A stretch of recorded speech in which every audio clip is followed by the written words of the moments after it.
Good morning, student.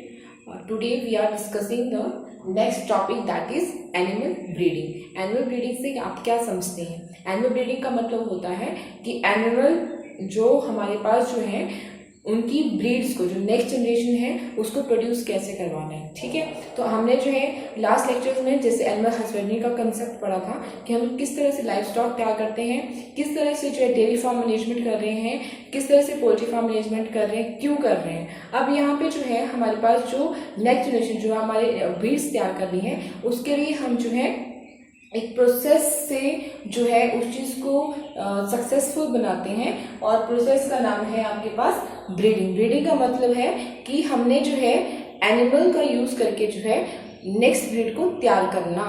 ठीक है, तो यहाँ पे हम ये बात कर सकते हैं अ ग्रुप ऑफ डिसेंट, जो हमारे पास ग्रुप्स रहते हैं, ग्रुप ऑफ डिसेंट जो आपके पास सिमिलर स्पीशीज फॉर्म है, उनकी जो फीचर्स रहते हैं, फीचर्स होते हैं आपके पास जो है, हम बात कर सकते हैं उनकी जो अपीयरेंस है, कॉन्फ़िगरेशन है, अगर वो एक जैसी है तो हम उसको बोल सकते हैं कि वो क्या है, एक तरह का ब्रीड है। ठीक है, अब इसके बेसिस पे हम ये बात कर सकते हैं कि जो एनिमल ब्रीडिंग है हम फर्दर उसको डिस्कशन में ले सकते हैं कि एनिमल ब्रीडिंग का जो कंसेप्ट है हम किस तरह से उसको सक्सेसफुल बना सकते हैं। तो यहाँ पे आपको याद रखना है कि जो सुपीरियर क्वालिटीज जो रहती है एनिमल्स की, हमने क्या करना है कि डिफरेंट जो आपके पास सेक्स फॉर्म्स रहते हैं, चाहे वो मेल है फीमेल है, उनकी सुपीरियर क्वालिटी के करवानी, वहाँ पे मेटिंग करवानी है। मेटिंग का मतलब है कि उनके कैरेक्टर्स को हमने क्या करना है, मिलाना है, और वो जो कैरेक्टर्स हैं वो किस तरह से नेक्स्ट जनरेशन में मूव करते हैं। ठीक है, हमारा जो मेन ऑब्जेक्टिव रहता है, एक्चुअल में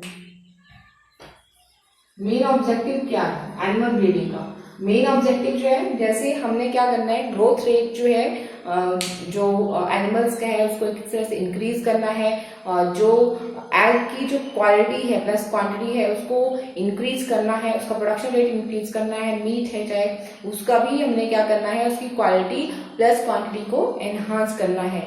ठीक है, साथ में एक one of the most important point is disease having, कुछ एनिमल्स रहते हैं उनको हमने क्या करना है, डिसीज रेजिस्टेंस देनी है। ठीक है, कोई भी डिसीज वगैरह हो जाती है तो हम उस आने वाली जनरेशन को उसको किस तरह से कि उसको वो डिसीज ना हो, तो हमने क्या करना है, इसमें उन कैरेक्टर्स को इंट्रोड्यूस करना है ताकि वो जो डिसीज है उससे वो जो एनिमल है वो क्या हो जाए, रजिस्ट कर जाए, जो हमारी नेक्स्ट जो ब्रीड तैयार होगी वो उस डिसीज से क्या हो, फ्री हो।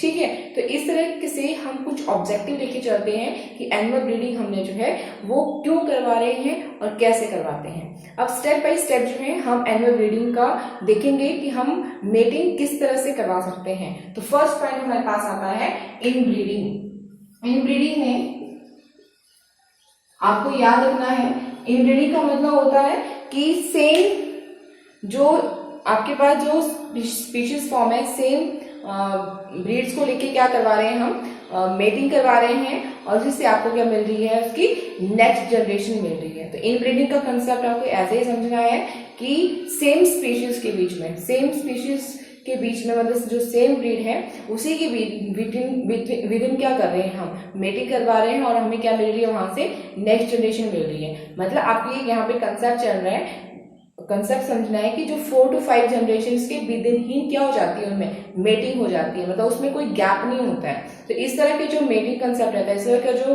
ब्रीडिंग कंसेप्ट जो अप्लाई किया जाता है उसको हम बोलते हैं इन ब्रीडिंग कंसेप्ट। अब यहाँ से आपको एक चीज समझनी है, यहाँ से एक टर्म अराइज करती है होमोजाइगोसिटी।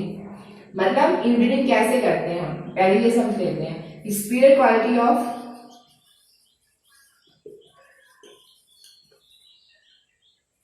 मेल है, ठीक है, उसकी मेटिंग हम करवा रहे हैं सुपीरियर क्वालिटी ऑफ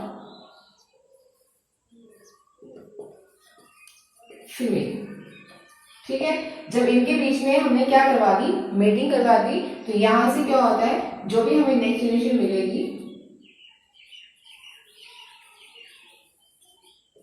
वो भी क्या होगी, जिन कैरेक्टर्स को लेके हमने क्या किया है, इनकी मेटिंग करवाई है। जैसे सुपीरियर क्वालिटी ऑफ फीमेल का जैसे हम एग्जाम्पल लेते हैं, काऊ और बफेलो का एग्जाम्पल ले लेंगे। मिल्क रीडिंग जो है आपके पास ये एनिमल्स हैं। ठीक है, तो हम यहाँ पे बात कर सकते हैं कि जो पर लैक्टेशन के हिसाब से जो मिल्क प्रोडक्शन रेट है वो इसमें क्या होगा, नॉर्मल जो आपके पास कॉ और फैलोस होंगी उनसे क्या होगा, मिल्क प्रोडक्शन ज्यादा है, ठीक है। और स्पिरिट क्वालिटी वाला जो वुल है, ठीक है, तो उसमें हम ये बात कर सकते हैं कि वो उसका जो मीट प्रोडक्शन में जो उसका जो मतलब जो हेल्थ वाइज जो कंसेप्ट है वो उसमें जो मतलब पॉइंट रहता है, उसमें जो कैरेक्टर है वो इसमें जो है वो अदर नॉर्मल जो आपके पास वुल फॉर्म्स है उनसे क्या है, बेहतर है। तो हमने क्या किया, स्पिरिट क्वालिटीज दोनों डिफरेंट सेक्स की हमने क्या की, टेक आउट करी और उनको मेटिंग करवाई और हमारे पास नेक्स्ट ब्रीड वहां से मिल जाती है, ठीक है। तो ये जो कंसेप्ट है ये जनरेशन वाइज जनरेशन जो है वो रिपीट होता रहता है, मतलब एक जनरेशन के बाद जो है सेम जो ब्रीड्स है उन्हीं के बीच में क्या हो जा रही है, मेटिंग हो जा रही है और इस तरह से ये कंसेप्ट रिपीट होता जाता है। जैसे जो है इसी कंसेप्ट में जैसे आप जब हम जेनेटिक्स पढ़ेंगे तो उसमें आप देखेंगे, मतलब लिटरली आपको थोड़ा सा 10th क्लास का भी थोड़ा आइडिया होगा, जब हमारे जॉर्ज मेंडल ने पी प्लांट की जब 7 कैरेक्टर वहां पे स्टडी करे थे उसने, तो वहां पे क्या हुआ था, देखा था आपने कि उन्होंने बताया था कि उसके 7 कैरेक्टर्स तो स्टडी करे, तो हमें पी प्लांट की हमने क्या करा कि सेल्फ पनिशन हो रहा था, तो प्योर लाइन्स हमें स्पेशल मिलती। प्योर लाइन्स का मतलब होता है कि उसमें कोई भी इम्प्योरिटी नहीं होगी। इम्प्योरिटी समझते हैं कि हमारे पास कोई भी एडिशनल कैरेक्टर बाहर का नहीं होगा, कोई भी उसमें क्रॉस पॉलिनेशन नहीं हुआ था, तो हमें क्या मिल रही थी वहां पे, प्योर लाइन। तो वैसे ही यहाँ पे जब भी क्या होता है कि जनरेशन बाई जनरेशन जो है वो सेम स्पीशीज सेम ब्रीड्स के बीच में जो है वो क्या होता रहता है, मेटिंग होती रहती है। तो उसके कंसेप्ट में क्या होता है कि यहाँ से एक कंसेप्ट अराइज करता है, होमोजाइगोसिटी। क्या कंसेप्ट अराइज करता है, होमोजाइगोसिटी। होमोजाइगोसिटी का मतलब होता है कि सेम जो है वो कैरेक्टर्स क्या कर रहे हैं वहां पे, प्योर लाइंस आपको मिल रही है, मतलब एक जैसे, कोई भी चेंजेस कोई वेरिएशंस नहीं है। तो यहाँ से जो है एक कंसेप्ट आपको याद रखना है कि जब हम पहले तो हमने कि क्या शुरुआत करी थी, जब हमने क्रॉसिंग करवाई थी तो हमने ये सोच के करवाया था कि मिल्क प्रोडक्शन जो है वो ज्यादा होगा, जो भी फर्टिलिटी जो फर्टिलाइजेशन कंसेप्ट है वो भी क्या है, ठीक है, ठीक है, प्रोडक्शन रेट भी क्या है, ज्यादा है। लेकिन धीरे धीरे करके अगर हम जनरेशन बाई जनरेशन इस मेट्रिक को क्या कर रहे हैं, रिपीट कर रहे हैं, तो उससे जो है हमारे पास जो फर्टिलिटी कंसेप्ट है, फर्टिलिटी भी क्या हो जाता है, फर्टिलिटी रेट भी क्या हो गया इसमें, लो हो जाता है, प्लस प्रोडक्शन रेट भी क्या हो गया, लो हो गया। और यही जो 2 पॉइंट वेरी इंपॉर्टेंट है, यहां से जो है inbreeding, very important term is inbreeding depression. Inbreeding depression जो है राइज करता है। तो आपने इनब्रीडिंग डिप्रेशन से आपको यही चीजें समझनी है कि यहाँ पे जब भी क्रॉसिंग होती है टू डिफरेंट एनिमल्स के बीच में, मतलब जो भी सेम स्पीशीज है, सेम ब्रीड्स है, मतलब जनरेशन ऑफ जनरेशन में क्या कर रही है, वो क्रॉसिंग करवा रही है, तो उस दौरान जो है जब वो उसमें कोई भी चेंजेस नहीं आ रहे हैं, वो क्या कर रही है, प्योर लाइन्स ही आगे साइड के कर रही हैं, आपस में मेटिंग करते जा रहे हैं और नेक्स्ट जनरेशन प्रोड्यूस करते जा रहे हैं। तो उसमें मेन जो कंसेप्ट रहता है वो होता है कि फर्टिलिटी रेट जो है वो लो हो जाता है, फर्टिलाइजेशन कंसेप्ट में कमी आ जाती है, फर्टिलाइजेशन नहीं हो पाती है। और जो सेकंड पॉइंट रहता है, जिस पर्पज के साथ हमने 2 डिफरेंट जो आपके पास एनिमल्स फॉर्म्स थी, जो सेम स्पीशीज हैं, उनके बीच में क्रॉसिंग करवा रखी थी, तो वो भी क्या हो रहा है, प्रोडक्शन रेट, जिस बेसिस पे हमने कि मिल्क प्रोडक्शन रेट हाई होना चाहिए, जो बीफ कंसेप्ट है वो भी हाई होना चाहिए, तो वो कंसेप्ट भी वहां पे क्या हो जाते हैं, लो हो जाते हैं। क्लियर। तो हमारे पास जो है वो पहला जो हमने एनिमल ब्रीडिंग का कंसेप्ट देखा वो था आपके पास इन ब्रीडिंग। सेकेंड हम मूव करते हैं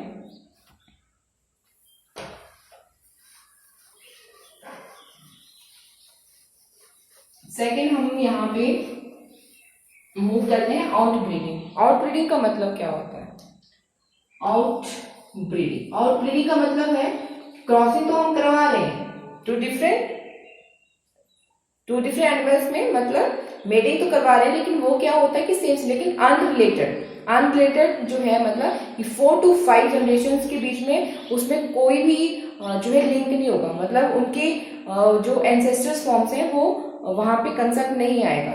समझ में आया कि उनकी जो 4 to 5 जनरेशन तक कोई भी लिंक नहीं है, उसके बाद होगी तो वो सेम स्पीशीज, लेकिन उनके बीच में क्या हो रही है, मेटिंग हो रही है। तो इस तरह का जो कंसेप्ट है वो कहलाता है आपके पास आउट ब्रीडिंग। और आउट ब्रीडिंग से ही आपके पास जो है 2 कंसेप्ट निकल के आते हैं, एक आउट क्रॉस होता है और एक क्रॉस ब्रीडिंग होता है। आउट क्रॉस का मतलब आपको याद रखना है,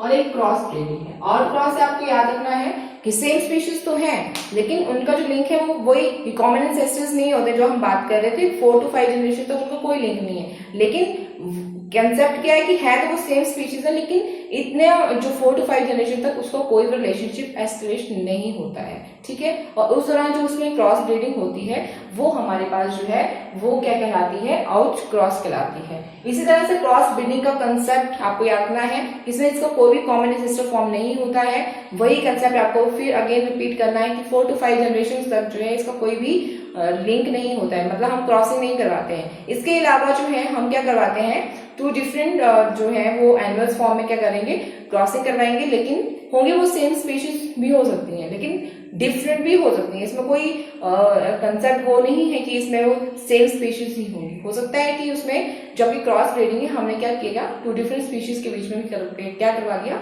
क्रॉसिंग करवा दिया। तो इसमें जो है आपके पास लास्ट जो है आता है इंटरस्पेसिफिक, ये हुआ, ये जो हम अभी बात करने वाले हैं इंटरस्पेसिफिक हाइब्रिडाइजेशन।